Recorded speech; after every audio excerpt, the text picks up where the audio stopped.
Womkوناته daimon seletasteoredos Riotan hagitju ekathiasju etaentuktan Womkوناته daimon seletasteoredos Riotan hagitju ekathiasju etaentuktan. A theatre is something the Greeks really did have a word for. It's teatron. It's been taken over into English, French, Russian, German and other languages.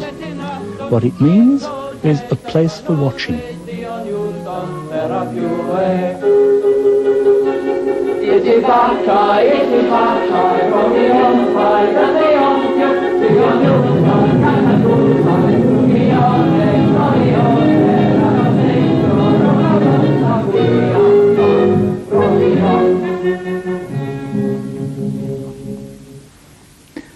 Suppose we explore that idea. What happens when people want to watch something? Sometimes they gather round, or if there are too many for that, the performers can be raised, like a Punch and Judy show, or the spectators can be raised. This fragment of a vase in Athens dates from the second quarter of the 6th century BC, just one generation before drama became an official part of the festivals of Dionysus of Athens. The rows of seats give us an idea of what would have to be done to make viewing by a large crowd possible in a place without a natural arena. We move on. We move over 200 years on to the theatre at Epidaurus. It was built in the later 4th century to a design by the architect Polykleitos the Younger. It's the most elegant as well as one of the best preserved of Greek theatres, and it's still taken as a type example of its kind, just as it was in antiquity. Here, there are just 3 basic things to say about it. First, the problem of providing for a large crowd of spectators has been solved by excavating a semicircular bowl from a hillside and lining it with seats. Second, the spectators look down onto a circular pavement, the orchestra or dancing place, the home of the chorus. Third, beyond that, we can see the foundations of a platform and a building which was called the skene or stage. The Greeks' approach to performing plays is now clear. A theatre is a place in the open air for watching things, and it has 3 domains, those of the audience, the chorus, and the actors. To modern theatregoers, the least familiar of the 3 domains is the orchestra. But to Greeks, through the centuries, a dancing place is something that they've always had. Perhaps an open, flat space at the centre of a village. Perhaps a paved circular floor of the kind used for threshing grain. This is a modern example near Andritsina in Arcadia. Throughout antiquity, the theatre of Dionysus at Athens was the centre of the Greek theatrical world. It was here that Aeschylus, Aristophanes and the others produced their plays. Among the earliest remains is a line of stones in a rough curve. Like almost everything else on that site, these stones, known to the experts as Wall SM1, are the subject of debate. What they most likely represent is part of a terrace wall built in the 6th century to support a dancing floor. An artist's impression makes it look like this, and the 6th century Temple of Dionysus has been included where its foundations are. If we now look down on the whole theatre of Dionysus as it is today, there are some sharp mental adjustments to make. We have to remember that many Greek theatres had a long history of use. This one was being used in one way or another for something like 900 years. Remains run from the wall we've just been looking at down to the last stage of all in the 3rd century AD, when the one-time dancing floor was flooded and made into a basin for aquatic spectacles.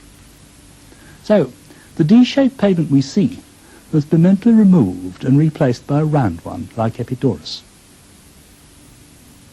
But the sense of scale and perspective we get in looking down to where the chorus and the actors were is something that must still hold good today.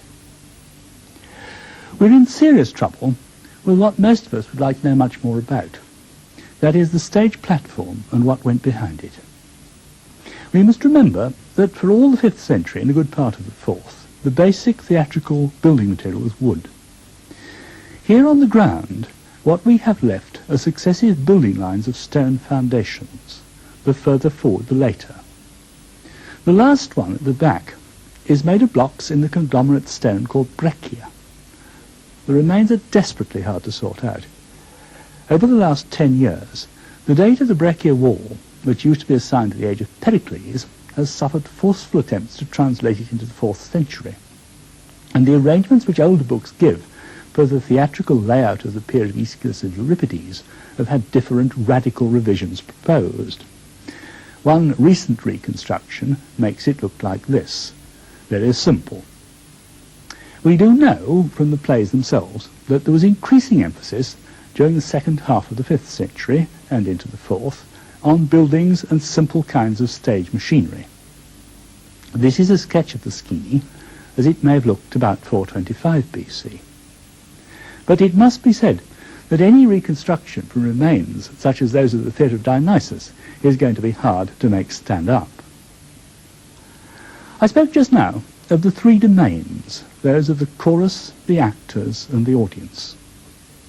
So far as we know, drama originated from choral song, and in classical tragedy and 5th century comedy, the chorus has a conspicuous role.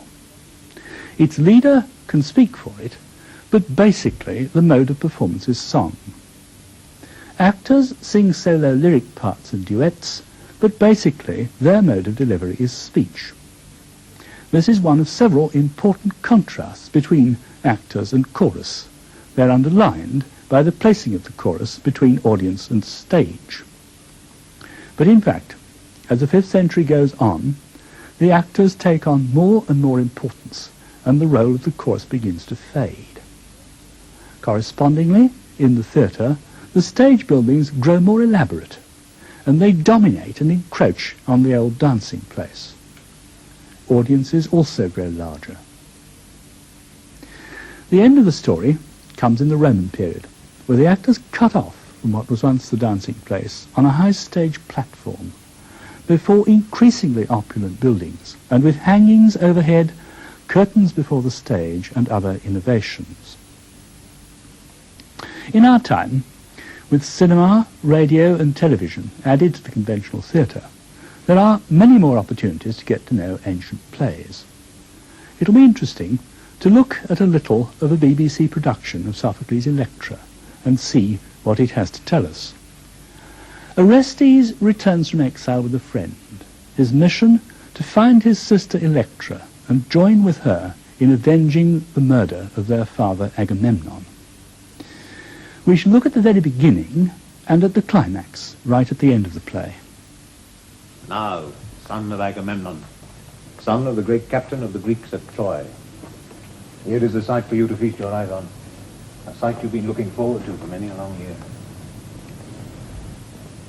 We are at Mycenae, the treasure house of gold. And this is the ancestral home of the family of Pelops, a house of death if ever there was one.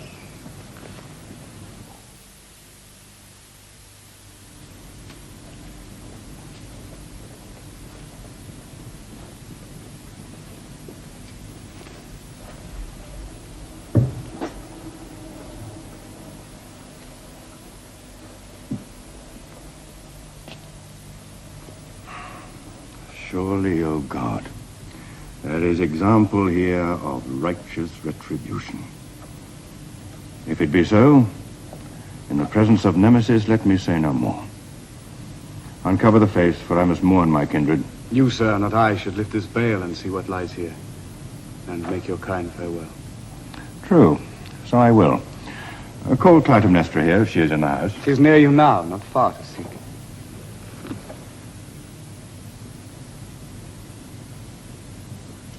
God, what is this? Afraid? Of whom, strangers? Whose trap is this that I have fallen into? Are you so blind you cannot tell the living from the dead?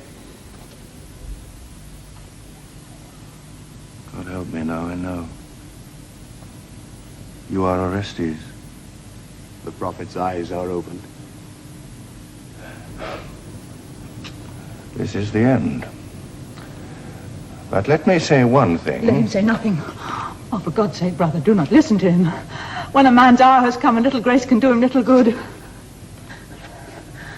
Kill him at once. No other punishment can pay the debt for all that I have suffered. Go inside. Words cannot settle the account between you and me. My business is your death. Why should I go in there? Must this good deed be hidden from the daylight? Strike and have done with it. Go to the place where you killed my father. There you shall die. Must this roof see the sorrows of Pelops age after age repeated to the end of time? It shall see yours, I prophesy. That's more foreknowledge than your father owned. Come now, we're wasting time. Lead on, then. You go first. Afraid I'll cheat you. You might think to choose an easier death. I mean to see you suffer. Could this swift justice, death, take all who choose to step across the law, law would be less defied.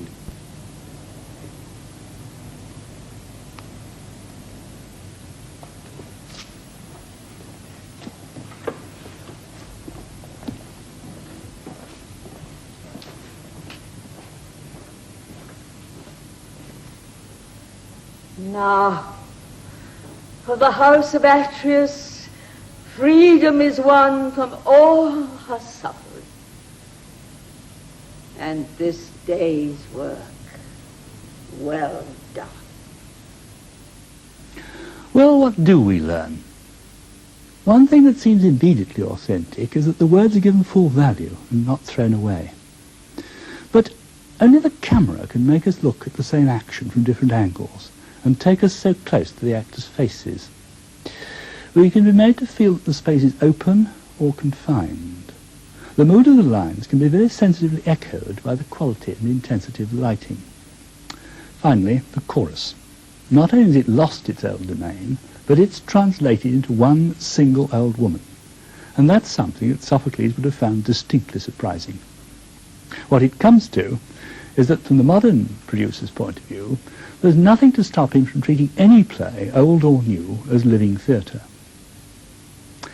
So, what is there that can tell us how ancient plays were produced in antiquity?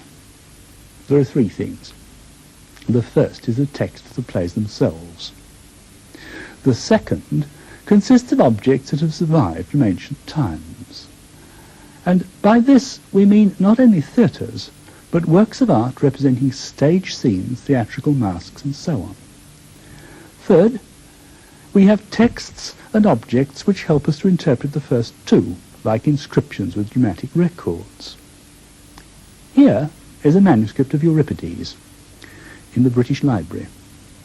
It was written about AD 1500, and around it is a commentary full of miscellaneous information, but only very occasionally about what was supposed to be happening on stage.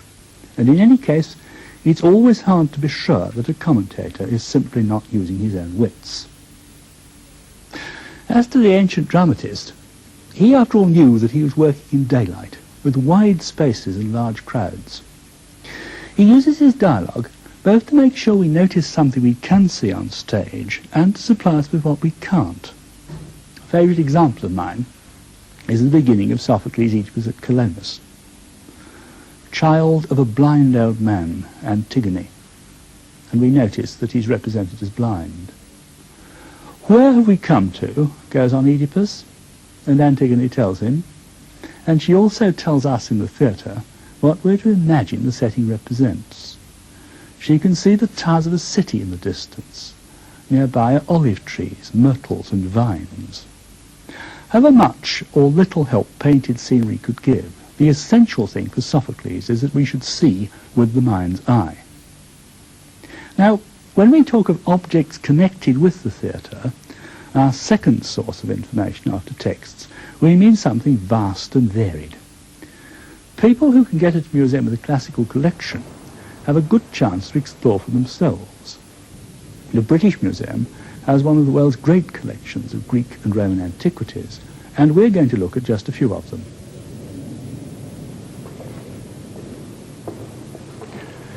The Greeks of South Italy and Sicily were always great enthusiasts for the theatre, And vases painted in the first 3/4 of the 4th century are one of our most interesting sources for theatrical pictures. This large bell crater here on the left is by Python, a Peaston painter, and it shows Orestes at Delphi, as in the Eumenides. Orestes is in the middle, kneeling down there. He has Apollo with him, and he also has Athena on the other side. There are two Furies, one above the tripod that helps to remind us it's Delphi, and one right over on the right. The vase painter is not a photographer. He shows us both less and more than we could really see in the theatre. He shows us more because he's got Athena there at the same time as Apollo, rather as a modern cinema poster might give you characters that you can't see at the same time. He shows less because he's got Orestes and Apollo naked in that state that we sometimes call heroic nudity. He's translating back into the myth from the theatrical reality. Another kind of theatrical reality is illustrated by this little Lucanian pot. And on one side you can see a representation of part of a stage door, and underneath you can see planks. This is its connection with the theatre. It has a mask of a tragic heroine, a sad heroine. It's been suggested she's Electra, and the suggestion's been made that it was painted for a successful actor to dedicate in celebration of his victory. This one is an attic vase for a change, a little wine jug by the Gala painter, dated to the first 20 years of the 5th century. It shows two men in a running dance step accompanied by a piper. They're in bird costume, and the thing is, what kind of birds are they? If you look closely, you'll see that they have red combs and wattles, and they're cocks. Now there's another vase in Berlin, again with men and a piper and red combs and wattles representing cocks. It seems very difficult to dissociate the two. And a third limb of the coincidence is that we know the title of a play by an early comic poet called Magnes, and the title is Ornithes. Well, now, Ornithes we normally translate as just birds, but I offer you the fact that in both ancient and modern Greek it means not only birds but cocks. It's just within the bounds of possibility, chronologically and otherwise, that we have two vases that actually represent a successful contemporary production of a play called Cocks, with a chorus of cocks. Finally, on this side, we come back to South Italy again for a vase painted by the painter Asteas, one of the most famous South Italian painters, and its interest for us especially that it shows an upstairs window with a lady looking out of it, and a serenade, rather as in Aristophanes' Ecclesiazussi.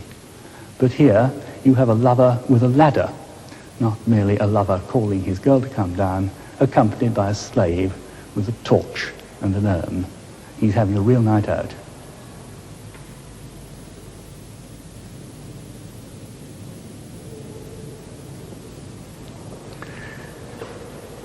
Here we have a contrast in materials and styles.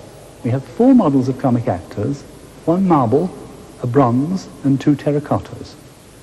They go in date from the 4th century BC, probably still in the lifetime of Aristophanes, down to the 3rd century AD, 700 years. Here's Heracles. He's a popular character in Greek comedy right from the start. He's in Aristophanes' Frogs that we know well, and he goes on in the 4th century. Indeed, he probably appeared in the same play with this one. This one is an old woman with a baby. And from 2 sets of terracottas in the Metropolitan Museum in New York, we can guess that Heracles and the old lady with the baby appeared in the same play. It was a play on the story of Auge, the priestess of Athena, by whom Heracles had a son. The mould is again known from a number of other copies. It may have been used for making cakes to sell at the theatre. But the material part is that what you can see is a tragic heroine lying on a couch in a state of great grief. And the story behind it appears to be that it derives ultimately from Euripides' Orestes, where it's Orestes who's sick and on the couch and being watched over by Electra. This is probably a burlesque, a comic burlesque of the tragedy, in which it's Electra who's sick on the couch being watched over by somebody else. Now this fine gentleman comes from somebody's villa in Rome, and he's a comic slave seated on an altar, and here's his twin, much, much smaller, in bronze, doing exactly the same thing in a very similar attitude. And they're taking refuge from punishment. They're hoping, no doubt, that nobody's going to light a fire to drive them off the thing. These models here are much more realistic than some of the representations you can find of characters in drama. And it may be because 4th century comedy was a particularly realistic kind of drama and got more so as the century went on. But the other point to make is that these little terracottas are cheap, relatively, and they're good souvenirs. And no doubt you like your souvenir to look very like the actor you remembered on the stage. I don't doubt they were often sold near theatres at playtime. Certainly they're carried a good way to different parts of the Greek world. And there are some 16 replicas of the Heracles here known that are scattered as far around the Mediterranean as Taranto in southern Italy and the Crimea.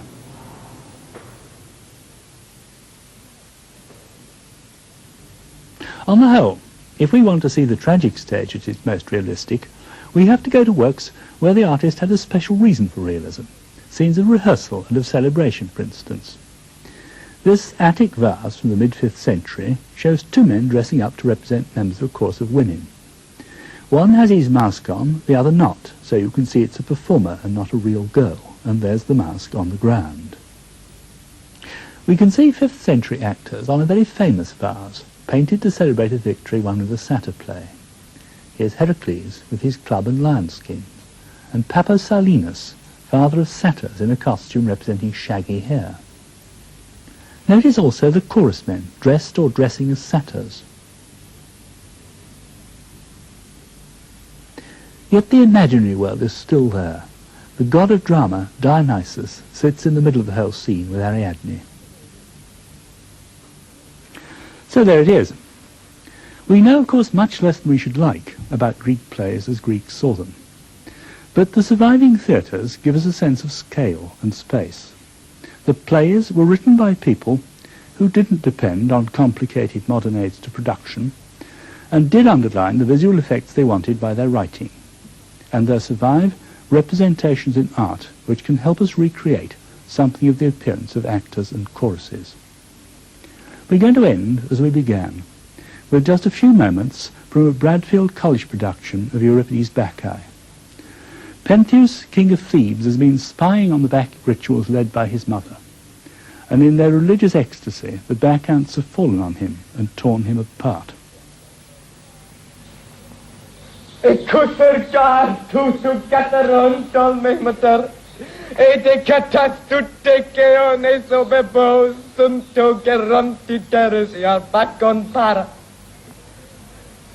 Hallen de kampsa se sorat kommit som ei tomkatten håndtar peider meine domhopo. Kai, ten men ekte hon er i stajo, potitekus en edon og donue.